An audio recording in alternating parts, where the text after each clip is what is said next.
Hi, friends. Thank you for hanging out with us today. Alice is here with me. You're going to hear a whole bunch from her. Okay. Cool. I think your agenda. Yep. So, first up on the agenda, Katie and I are going to introduce ourselves. Then, Katie will take you through how we build out the queries we use to track readers. And then I'll walk you through how I use reports and portals to share metrics with non-Slate users.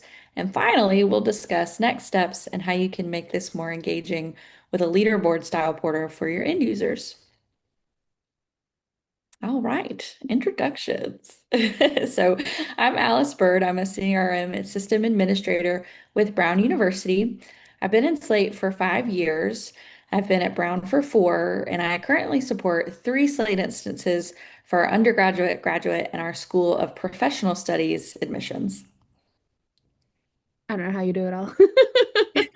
I'm Katie. I've been working in Slate since 2014. I was with several small liberal arts colleges before moving to consulting. So you can now find me as Senior Director of Slate Strategies with the Parish Group. And one advantage to being in Slate for 12 years is I have seen a lot of it. And I also like to make people look at this really cute photo of my dogs.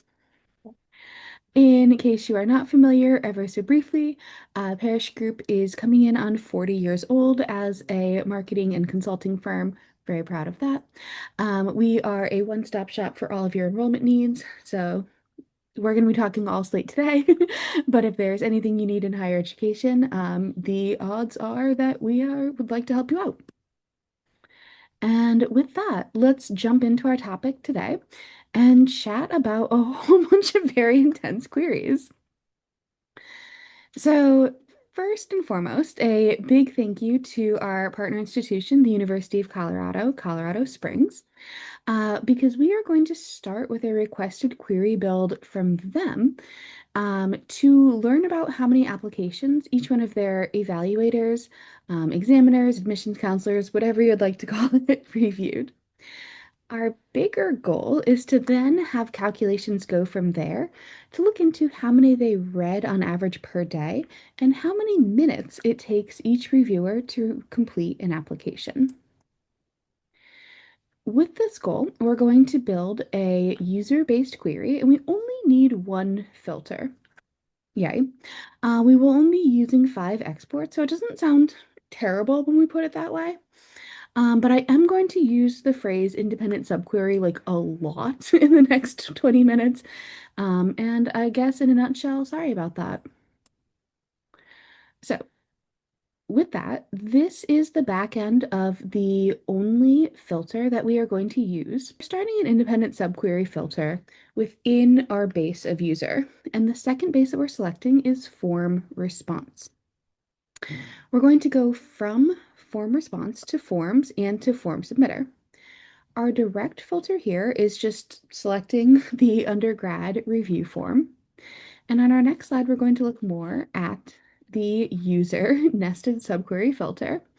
And this is a comparison to say that the person submitting the form is the same person as the original user on the user base. And so this is the magic that's really tying the independent subquery back to the original base to get us the 1 row per user. And that is the only filter, so it brings us to the 5 exports, and those are just listed out here. We do have one direct export in order to just get the username. And then, really sorry, the next 4 are all independent subquery exports. So all 4 do very closely follow the formula from our filter, and we're going to replicate it over and over with some modifications. So for our first one of review counts, we're going to start again with the new independent base of form response and the exact same 2 filters we used below. For our first export, we just want to know how many in total each reviewer submitted. So all we need to do here is set our output to be the aggregate count. No problem. Our second export is tracking on how many days reviewers were submitting the forms. We're still using an aggregate here, but we need to update it to count distinct rather than count. So this means we need to add in an export of form submission date and a format mask in order to pull the unique days. So that's where the month, day, and year is coming from. Without the format mask, we would have a count for each hundredth of a second that a form was submitted, and I think that would just get us the exact same as the total count. Not that useful. So, as just a really quick side note, you cannot copy and paste an independent subquery from a filter to an export, but we could absolutely do something like duplicate our first export into our second and modify it very, very easily that way. So we really only need to build the first one from scratch. For our third export, we are essentially combining the first two exports that we built. So we want to know how many reviews are completed in an average day. So we're going to stick with a dependent base and a formula and have two nested independent subqueries. And both of those are shown right here. So on the left, we have the original count for days, and on the right, we have the count distinct with a format mask for the number of days. Our final export is to then calculate how many minutes it takes each reviewer on average to complete the form. It looks very similar in that it is a dependent subquery, and we have two nested independent subquery exports. And you can see our formula is the start time minus the stop time as average. So our start time is going to be calculated by the same independent subquery, and then our export is looking for the form response created date with a count distinct aggregate. The format mask here is designed to pull unique times. The export for stop times is identical, but rather than looking at the form created date, it's looking at the form submission date. And take all that and put it together. And these are the query results. I covered names for privacy, but we can see all of our results and our calculations here. So what does this data tell us? Some people read a lot more applications than others.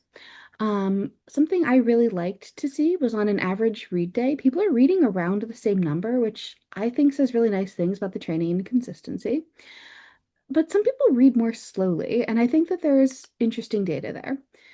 Do they need more training, or are those the higher level readers who are being assigned the more challenging cases? And we're going to answer some of that in query number 2. So first and foremost, again, second to shout out to our partner Georgian Court for the build inspiration here. And our goal on this build is to address some of those questions. As a reviewer is going through the application, how are they doing at assessing institutional fit and yield likelihood? So we're going to have a second user-based query. We are going to have a lot more exports in order to go through how decisions are being made after reviews happen. These queries are great as companions, but I do want to say that they may run very, very slowly if you try to kind of squash all of this into one. So good news, user base with our favorite independent subqueries to form response. This time we are using two different forms, and so the or statement is just to distinguish that. Another difference here is that we are including a date filter. This is an older instance, and we wanted to make sure that we were only looking at reviews from our current cycle. But other than that, the filter should be pretty darn familiar right now. Our exports, on the other hand, are completely different. We're no longer looking at the volume of reviews, but their student outcomes. So we want to measure the funnel from admissions to depositing. And so the good news is that our first couple exports of total reviews and reviews of the last 7 days, very, very similar. So we're just like going to jump ahead a little bit. For first years admitted in the last 7 days, we're using an aggregate count. There's 2 screenshots on the slide, but it is just one export because of the additional pieces of data here. I wanted to divide out rather than zoom out to avoid a very small font. We have additional joins you can see to application and decision in order to get the count of how many admit decisions were released in the last 7 days. In this build, our exports rely on very, very similar trends after that first decision-based export. So then we're just copying and updating different decision codes and different date ranges. We do also change our filter for the different forms. So I wanted to divide out the first year and transfer reviews, which was very easy in this instance because they're using different review forms. Otherwise, if you wanted that separation, you might need a filter for student type or round or for however your instance is doing it. And then we can see our results across the funnel. So the image here is primarily showing our first year students. And then on the other half, we can see the data for the transfer students as well. And one really good question that I would just kind of want to preempt is why are we doing this in queries instead of reports? What a fair question. I was asked for queries. I really like a good creative problem solving. But the great news is that Alice is here to chat about what reports and portals can look like. Thank you, Katie. So, my team at Brown was tasked with delivering specific metrics to IT leadership that were unfamiliar with Slate. These leaders are not Slate users, so the challenge involved providing them with data that was easily accessible for them, but was also easy for me to maintain. So, that's why we went with reports. I started this project by identifying some important central questions that ultimately would shape how I built the final product in Slate. Those questions were things like, how do you deliver metrics for multiple instances to users that are unfamiliar with Slate? What's the easiest way they can get to this data? And what's the easiest solution for our staff to support? I had visions of endlessly updating a Google sheet stuck in my head, and that is definitely not my idea of a good time. So, since we have three instances, I had to think about what system this was going to live in. And once that was decided, then the important part, which was what kind of metrics does leadership ultimately want to see? So, asking all of these questions helped me figure out my approach in Slate, and thus the Slate KPI dashboard was created. So I started to think of my approach as one portal to rule them all. The main portal is hosted in one instance, but it contains data about all three instances that I manage through a series of embedded portals. And ultimately, this means one link for administrators and less recurring maintenance for my team, which was a huge win. KPIs, or key performance indicators, refer to the specific data points that Brown leadership wanted to see. And just to note that I'm using KPI and data or data point interchangeably throughout this presentation. So now that I had an idea of what I wanted, I had to work on a proof of concept that I could actually connect all of this together. To start, I built a simple portal in each single instance that hosts the report for that area. Since you can't display a pre-built report inside of a portal, I knew the report would have to be built inside the portal itself to be able to embed it elsewhere. Once you have your report built, create your corresponding view and method. This is truly the simplest part of the build. Um, and then, if you go to the next slide, thank you. When you add the report, you're going to go into your main build. And so I went with a single column layout for simplicity. Getting into the specifics of that, you add the report widget to your column and you select the report from the drop down. If you have multiple instances, you will want to repeat this process of creating a portal and a report for each instance you're reporting on. Kind of becomes rinse and repeat. So, getting into the main build or the main portal that actually hosts all of the embedded reports, the first thing you had to decide was which instance would host this. I chose our SPS database or School of Professional Studies since that's where I got started with this project, but you could choose whatever instance makes the most sense for you. I decided on a tabbed portal for ease of navigation, so a default view was necessary to host those tabs. You can also choose whatever navigation style works best, but I think tabs were the most functional here. And then I built out corresponding views and methods for each tab. As mentioned, the default views control the tabs, but it's not actually a tab itself if you're not familiar with a tabbed portal. The home view is the landing page or the first thing that your users will see. I customized this area with a welcome, some instructional text, and provided a link to additional resources. And I also include some help text with the appropriate contact email in the event that a user had any issues to report. As I was getting into the specific views for each enrollment area, I found that it was important to have really good organization between each method and view to ensure that everything is connected properly.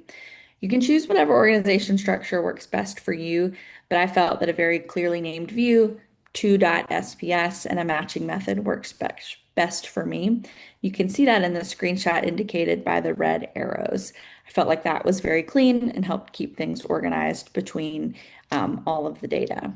So the next step is to display each report from the standalone portal. So starting in the main build or the main portal, in the corresponding view for the enrollment area you're working on, I added a static content block and embedded the portal in the source. This calls the standalone portal that houses the report and allows the report data to be displayed on the view in that main build. I also added a static content block and included a header that calls out the specific enrollment area. I felt like that made it a little more clear for the end user so they know exactly which report they're looking at. Of course, you can add other details here as needed, but I would let your report do most of the talking. Then, once I had one report displaying correctly in the main build, I repeated the process twice for each remaining enrollment area. And after that, I worked with our end users to fine-tune metrics, refine the layout, and polish the overall design. I found that it was helpful to include on each report some definitions for Slate terms that leadership wouldn't be as familiar with. But depending on your audience, you may not need that kind of content. But for my end users, it was greatly appreciated. Overall, this project was a great solution to provide our non-Slate users with Slate data in a way that reduced maintenance by my team and delivered a single endpoint for all users to reference. And with that, I'll turn things back over to Katie to discuss another very cool portal build. But a little sillier. Yes. Okay.